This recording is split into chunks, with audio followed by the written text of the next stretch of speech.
Anatoly Slivko adalah seorang pembunuh berantai dan nekrofilia Soviet yang melakukan pelecehan seksual, pembunuhan, dan mutilasi. Korbannya yang terbunuh ada 7 orang dan kejadiannya ini terjadi di wilayah Rusia, dan perbuatannya itu direkam langsung menggunakan semacam kamera zaman dulu dengan alasan sebagai pemuas hasratnya. Jadi ini dia kisahnya. Jadi ya, nekrofilia. Jadi buat kalian yang belum tahu, nekrofilia adalah gangguan seksual di mana seseorang merasakan rangsangan seksual dan mencari kepuasan seksual melalui aktivitas seksual yang tidak wajar, yaitu dengan jenazah. Buat kalian yang baru mampir, jangan lupa di like, komen, dan subscribe. Bebas, kalian mau komen apa aja bebas. Kita akan debat-debat lah di kolom komentar. Latar belakang kehidupan Anatoly. Jadi gue akan sebut dia dengan nama Anatoly saja. Anatoly lahir pada tanggal 28 Desember 1938 di kota Izhevsk, Rusia.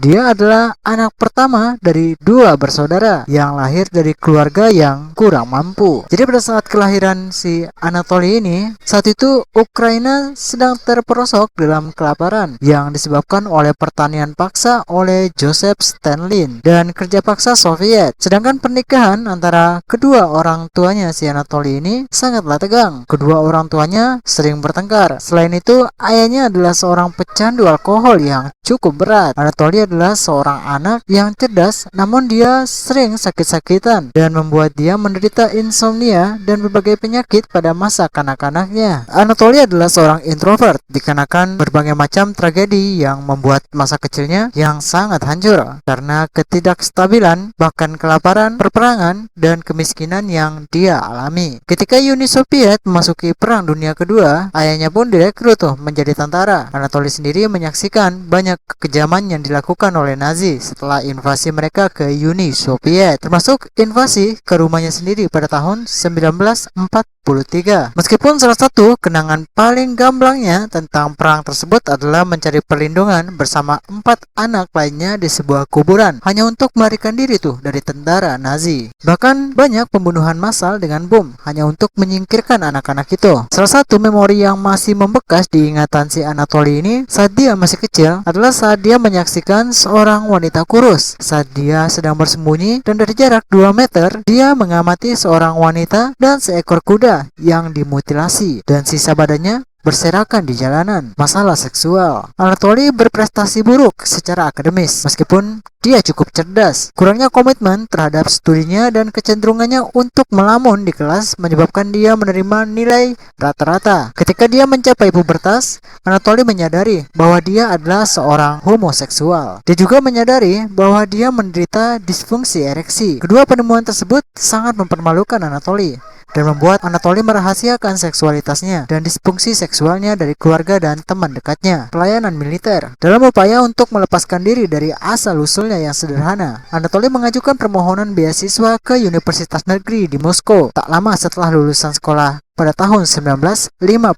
Namun dia gagal dalam ujian untuk menerima beasiswa itu, dan tak lama setelah itu ia mulai dinas wajib militer. Anatoly menjalani dinas militernya di timur jauh Rusia. Dia sering menjadi sasaran ejekan dan cemoohan dari rekan-rekannya. Banyak di antara mereka yang mengejek kepribadiannya yang pemalu dan penurut. Atasannya pun menyimpulkan bahwa Anatoly tidak cocok dengan kehidupan militer, dan dia pun diberhentikan dari Angkatan Darat Soviet secara resmi dikarenakan dia mengalami masalah kesehatan pada tahun 1960 sebelum ia menyelesaikan dinas militernya. Pernikahan. Pada tahun 1961, Anatoly pindah dari Izhevsk ke Stavropol, di mana ia mendapatkan pekerjaan sebagai insinyur telepon. Belakangan pun adik perempuannya pindah ke kota yang sama dan mendapatkan pekerjaan di sebuah pabrik setempat. Hingga pada tahun 1962, saudara perempuannya Anatoly yang prihatin dengan gaya hidup kakaknya yang introvert dan kurang pandai dalam berkomunikasi dengan lawan jenisnya, memperkenalkan ia kepada seorang wanita muda yang bernama Lyudmila. Anatoly pun mulai berkencan, dan tak lama kemudian mereka pun menikah. Tak lama setelah pernikahannya, pasangan tersebut pun pindah ke kota Nevinomsik, di mana mereka pun segera membangun reputasi sebagai anggota komunitas terkemuka. Meskipun Anatoly telah hidup bersama istrinya, seksualitasnya mengaburkan ketertarikan fisik padanya, dan disfungsi ereksinya membuat hubungan seksual mereka pada durasi singkat dari apa yang disebut dengan hubungan cepat dan memalukan. Dia pernah mencari bantuan medis untuk mengatasi ketidakmampuannya dalam mempertahankan ereksi di depan seorang wanita, dan di saat itu, dia pun melihat seorang perawat muda diam-diam menertawakan situasinya saat itu. Kejadian ini membuat Anatoly tidak lagi mendatangi dokter untuk mencari solusi atas penyakit yang dia alami. Dan Anatoly pun berhubungan tidak lebih dari 10 kali dalam 17 tahun dan tidak pernah berhubungan setelah kelahiran anak kedua mereka. Penyimpangan seksual. Pada tahun 1961, Anatoly menyaksikan kecelakaan lalu lintas di mana seorang pengendara sepeda motor mabuk berbelok ke arah trotoar dan menabrak sekelompok pejalan kaki yang mengakibatkan luka parah pada seorang remaja laki-laki yang mengenakan seragam pionir muda. Apa yang dia saksikan di depan matanya itu membuat Anatoly tidak pernah bisa menjelaskannya. Adegan ini telah membuatnya bergairah secara seksual, menyebabkan orgasme yang sangat kuat, dan kemudian dia mengingat kecelakaan itu dengan jelas. Anak laki-laki itu mengalami kejang-kejang karena kesakitannya saat bau bensin dan api menyebar ke udara. Anak laki-laki itu terlihat sangat tidak berdaya, terutama dengan seragamnya. Itu mengingatkannya pada bagaimana perasaan terpendamnya sudah lama membeku di dalam dirinya setelah masa kanak-kanaknya yang penuh dengan kesakitan dan penderitaan. Setiap kali Anatoly menjerit kesakitan, Anatoly selalu teringat pada anak itu pada saat detik-detik dia meninggal. Setiap melakukan aktivitas seksualnya, Anatoly selalu mengingat penderitaan anak itu. Setelah mencapai orgasme, Anatoly berjalan kira-kira 20 meter ke halte bus terdekat, di mana dia duduk dan terus memandangi remaja yang meninggal itu yang masih terjepit di bawah sepeda motor. Sementara layanan darurat pun tiba ke lokasi kejadian. Menurut Anatoly, dia merasakan kegembiraan melihat kesakitan dari anak itu. Kegembiraan dan rasa yang sangat luar biasa saat dia duduk dan merenungkan penderitaan yang dialami oleh remaja itu sebelum dia mendekati ajalnya. Anatoly kemudian menggambarkan menyaksikan kecelakaan lalu lintas sebagai salah satu momen paling penting dalam hidupnya. Sebelum menyaksikan kecelakaan itu, dia telah menekan seksualitasnya selama ini. Setelah menyaksikan kecelakaan itu, dia mengembangkan keinginan yang sangat besar untuk melakukan hubungan seksual fisik dengan seorang pria muda. Selain itu, pemandangan darah dari sepatu remaja tersebut semakin memperburuk fetish sepatu yang membuat dia terus terbayang-bayang. Kemudian dia pun mulai memasukkan alas kaki anak-anak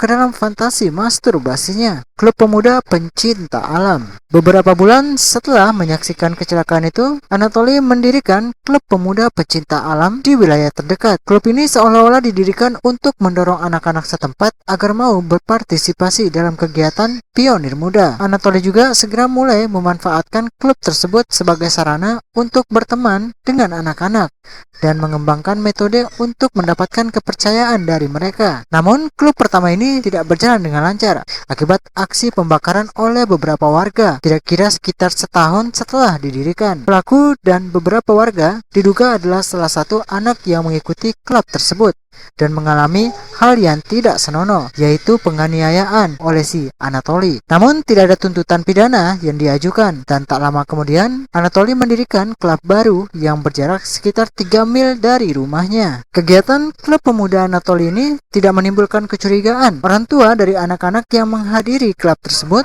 secara teratur memujinya karena mendedikasikan perhatiannya kepada anak-anak mereka dan menjaga mereka dari masalah kenakalan remaja. Anatoly secara teratur membawa anak-anak itu dalam ekspedisi hiking dan pendakian. Ekspedisi tersebut seringkali berlangsung beberapa hari. Artikel-artikel yang berkaitan dengan aktivitas klub sering bermunculan di surat kabar lokal dan juga di siaran radio. Anatoly juga beberapa kali melakukan wawancara dengan media televisi lokal. Bahkan dia mendapat pujian dari pejabat Partai Komunis setempat atas upayanya yang terus-menerus dalam mendidik, menghibur, dan memberi moral pada generasi muda. Pada tahun 1977, ia pun terpilih sebagai wakil Dewan Kota dan menerima gelar Master Kehormatan dari Uni Soviet. Eksperimen erotis. Pada bulan Juli 1963, Anatoly merancang sebuah rutinitas yang mengatakan jika dia bisa menghidupkan orang yang telah meninggal. Namun sebenarnya ide itu muncul dikarenakan fantasi erotis yang dipicu oleh kecelakaan lalu lintas yang pernah dia saksikan dulu. Sekali atau dua kali setahun dia menjalin persahabatan dekat dengan seorang anak laki-laki dari klub remaja, biasanya berusia 11 tahun hingga 17 tahun, namun tidak pernah lebih tua dari 17 tahun. Ciri-ciri yang sering Anatoly ikut sertakan ialah anak laki-laki yang bertumbuh pendek untuk anak seusianya dan akan mengenakan seragam seragam pionir muda, sama persis seperti anak laki-laki yang dilihat Anatoly saat menyaksikan seorang remaja tewas dalam kecelakaan lalu lintas yang pernah Anatoly saksikan dulu. Anatoly akan mendapatkan kepercayaan anak laki-laki itu dan memberitahukan tentang eksperimen yang dia ketahui yang melibatkan penggantungan terkendali untuk meregangkan tulang belakang. Dan juga dia mengatakan jika dia akan membuat reka ulang adegan seseorang partisan yang dieksekusi oleh tentara Nazi pada zaman dahulu saat dia masih kecil, dan itu akan menjadi edukasi di media massa dan pembelajaran untuk klub pemudanya. Ini nggak masuk akal banget. Dia membuat sebuah video dengan cara gantung diri sebagai salah satu contoh jika dulu dia pernah menyaksikan seseorang digantung oleh tentara Nazi. Sementara itu, Anatoly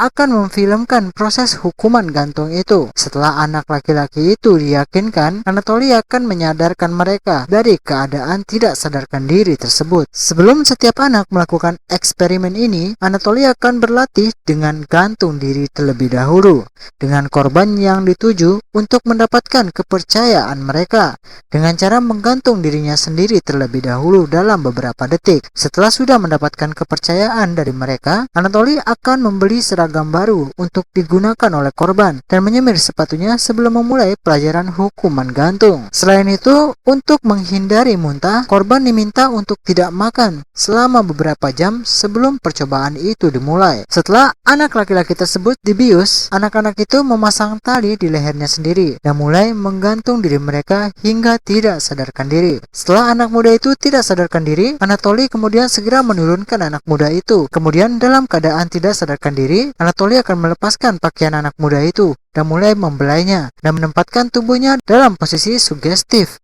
dan melakukan masturbasi berulang kali, dan seringkali dalam posisi anak-anak itu dalam keadaan terlentang. Keseluruhan proses ini akan selalu difilmkan oleh Anatoly dengan salah satu kamera 16 mm miliknya yang disimpan untuk memenuhi fantasi erotisnya. Pada pertengahan tahun 1960-an, dia mulai membujuk korbannya untuk berpartisipasi dalam pembuatan film di tempat-tempat yang semakin ke arah pedesaan, seringkali tanpa izin dari kedua orang tua mereka. Pembunuhan. Selama 22 tahun, Anatoly meyakinkan 43 anak untuk berpartisipasi dalam eksperimen ini. Dan dalam 36 kasus, setelah melakukan ritual fotografi pembuatan film dan masturbasi berulang kali, Anatoly pun menghidupkan kembali anak-anak tersebut. Dan setelah mereka sadar, Anatoly akan menyuruh mereka agar tetap diam, dan anak-anak ini melanjutkan hidup mereka tanpa menyadari apa yang terjadi pada mereka saat mereka tidak sadarkan diri. Namun dalam 7 kasus, perilaku Anatoly pun berubah menjadi kekerasan ketika para korban dalam keadaan tidak sadarkan diri. Namun dalam 7 kasus, perilaku Anatoly pun berubah menjadi kekerasan ketika para korban dalam keadaan tidak sadarkan diri.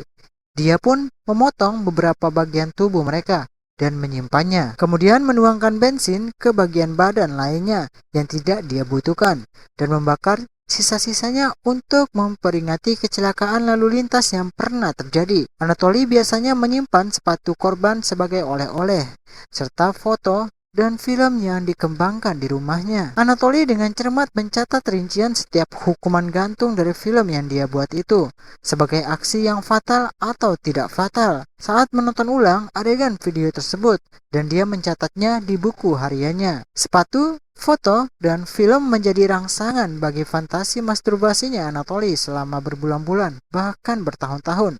Hingga akhirnya dia pun membutuhkan rangsangan baru dengan wajah baru dan video baru. Kemudian pada tanggal 2 Juni 1964, Anatoly membunuh korban pertamanya, yaitu seorang buronan kecil berusia 15 tahun yang bernama Nikola. Anatoly mengklaim bahwa korban tersebut dibunuh secara tidak sengaja, dikarenakan dia tidak dapat menghidupkan kembali anak itu saat proses gantung diri setelahnya. Dan seperti biasa, setelah dia menggantung dan membuat anak itu tidak sadarkan diri, dia pun akan memulai fotografi dan rutinitas masturbasinya. Meskipun ia kemudian mengakui dalam sebuah wawancara dengan seorang psikiater bahwa kematian remaja tersebut memicu sensasi yang lebih besar dibandingkan aktivitas gantung sebelumnya, karena mereka tidak mengalami kematian, sedangkan korban yang saat ini mengalami kematian. Namun rasa kaget atas meninggalnya korban tersebut membuat Anatoly memutilasi tubuh bocah tersebut dan membuang jenazahnya ke sebuah sungai. Tidak hanya itu, dia juga menghancurkan film dan foto yang diambilnya dari korban tersebut, meskipun dia tetap menyimpan sepatu anak laki-laki itu. Pada bulan Mei 1965, Anatoly berteman dengan korban keduanya, yaitu seorang anak muda yang bernama Alexei di klub pecinta alam. Korban ini dibunuh dengan sengaja dan Anatoly menyembunyikan semua rekaman dan gambar penggantungannya, bahkan pelecehan seksual dan proses mutilasi dari korbannya. Alexei dilaporkan hilang, namun polisi memberitahu kedua orang tuanya bahwa putra mereka telah kabur dari rumah secara sukarela. Dan setelah kejadian itu, tidak ada lagi kasus yang selanjutnya. 8 tahun kemudian, pada 14 November 1973, seorang anak muda yang bernama Alexandra yang berusia 15 tahun menghilang secara misterius. Anak tersebut adalah anggota klub yang dikelola oleh si Anatoly. Beberapa anak klub mengatakan jika baru-baru ini Alexandra berteman dengan Anatoly sebelum dia menghilang. Namun Anatoly terlihat aktif dalam pencarian anak itu hingga beberapa minggu setelah pembunuhan yang dia lakukan. Namun Anatoly cukup pintar, dikarenakan Anatoly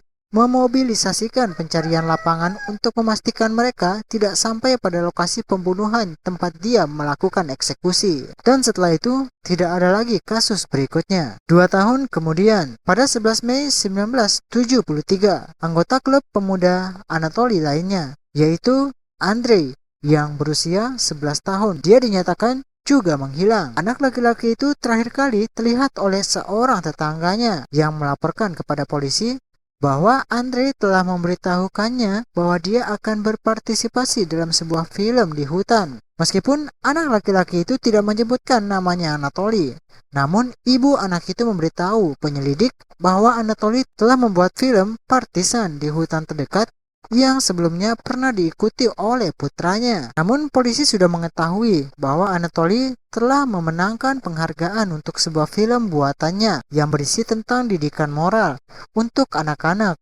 dan bimbingan agar anak-anak tidak terlibat dalam kenakalan remaja. Dikarenakan hal itu, Anatoly pun tidak dianggap sebagai tersangka setelah interogasi singkat yang dimana dia mengakui bahwa anak laki-laki itu adalah benar dari klub remajanya. Namun dia menyangkal keterlibatan anak itu dalam film hutan buatannya. Pada tanggal 23 Juli 1985, Anatoly membunuh korban terakhirnya yang bernama Sergei yang berusia 13 tahun. Sergei menghilang setelah memberitahu tetangganya bahwa dia akan bertemu dengan pemimpin klub Chergit yang dipimpin oleh Anatoly untuk berpartisipasi dalam pembuatan film di hutan. Meskipun polisi memberitahu ibu dan ayahnya Sergei bahwa putranya telah kabur dari rumah secara sukarela, namun orang tuanya tidak yakin. Keduanya mempertahankan aktivitas Anatoly yang membantah jika anaknya ikut serta dalam aktivitas pembuatan film di hutan. Namun ibunya Sergei berhasil mendapatkan beberapa berita penting yang dialami oleh beberapa anggota klub Sergei, mengungkap bahwa beberapa anak telah berpartisipasi dalam eksperimen gantung diri untuk meregangkan tulang belakang dalam upaya merangsang pertumbuhan atas desakan Anatoly, dan mengatakan jika mereka lupa apa yang terjadi setelah digantung dikarenakan mereka kehilangan kesadaran. Hukuman penjara. Setelah hilangnya Sergei, seorang jaksa setempat yang bernama Tamara mulai aktif menyelidiki tentang hilangnya anak tersebut. Penyelidikannya berlangsung selama berbulan-bulan dan pada bulan November 1985, Tamara menemukan bahwa beberapa anak laki-laki lain yang pernah menghadiri klub pemuda yang sama juga telah menghilang selama beberapa tahun, seringkali seperti hilang yang dialami oleh si Sergei. Meskipun Tamara tidak menemukan bukti adanya sesuatu yang ilegal dalam cara kerja klub yang dikelola oleh si Anatoly, namun interogasinya terhadap beberapa anak mengungkapkan bahwa banyak anggota telah setuju untuk digantung hingga pingsan dalam eksperimen yang dikendalikan oleh si Anatoly sebagai bagian dari ritual berulang untuk film yang mengikut sertakan mereka. Banyak dari anggota klub pemuda saat ini dan mantan dari klub itu juga menderita amnesia sementara. Atas rekomendasi dari Tamara, jaksa kota pun mengizinkan penggeledahan resmi di rumah dan klub pemuda yang dikelola oleh si Anatoly, dan terjadi pada bulan Desember 1985.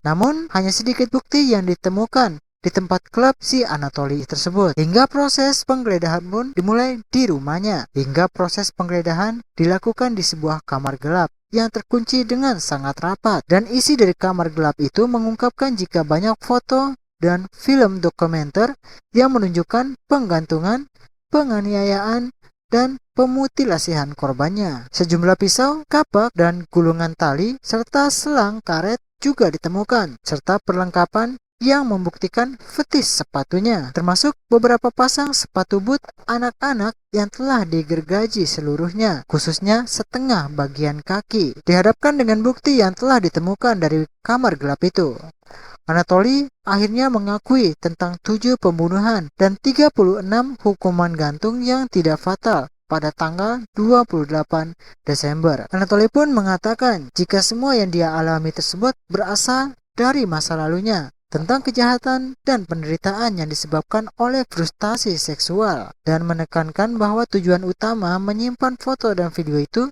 semata-mata adalah untuk memenuhi fantasi erotisnya melalui saluran masturbasi dan meredahkan ketegangan internalnya. Anatoly juga mengatakan bahwa dia awalnya berharap bahwa melestarikan foto dan film hukuman gantung yang fatal akan cukup untuk mencegah keinginannya untuk melakukan pembunuhan. Namun semua itu malah membuatnya menjadi ketagihan, ingin lebih, dan muncul kembali. Meski seiring berjalannya waktu, dorongan untuk membunuh dan memotong-motong korbannya baru saja bertahap. Sedangkan untuk korban pembunuhannya berusia sekitar 11 sampai dengan 15 tahun. Pada bulan Februari dan Maret 1986, Anatoly memimpin penyelidikan ke-6 jenazah korbannya. Ke tempat lokasi, Anatoly memutilasi dan menguburkan semua korbannya. Tetapi Anatoly tidak dapat menemukan jenazah korban pertamanya yang ia buang ke sungai pada 20 tahun yang lalu. Anatoly pun secara resmi didakwa atas ke-7 pembunuhan serta 7 tuduhan pelecehan seksual dan 7 tuduhan nekrofilia, dan tetap ditahan sampai hari persidangannya tiba. Pengadilan Anatoly berlangsung pada bulan Juni 1986. Namun di sini Anatoly mengaku dia tidak bersalah atas tuduhan tersebut, dan dia mengklaim bahwa ke-7 kematian tersebut dikarenakan ketidaksengajaan. Namun dia dinyatakan bersalah atas semua tuduhan dan dijatuhi hukuman mati dan dipenjarakan untuk menunggu hari eksekusinya tiba. Anatoly mengajukan banding resmi terhadap hukumannya di Mahkamah Agung Rusia. Namun bandingnya ditolak. Pada tanggal 16 September 1989, Anatoly dibawa dari sel terpidana mati ke ruang kedap suara. Dan kemudian tanpa disadari, dia pun langsung dieksekusi dengan 1 tembakan ke belakang telinga kanannya. Bagaimana menurut kalian kisah dari Anatoly Slivko ini? Sulit untuk dimengerti, tapi untuk kalian yang memiliki kelainan seksual, lebih baik segera mendatangi dokter agar mendapatkan arahan dan pengobatan agar terhindar dari hal seperti ini. Terima kasih buat kalian yang sudah mampir. Jangan lupa di like, komen, dan subscribe. Terima kasih dan sampai jumpa lagi.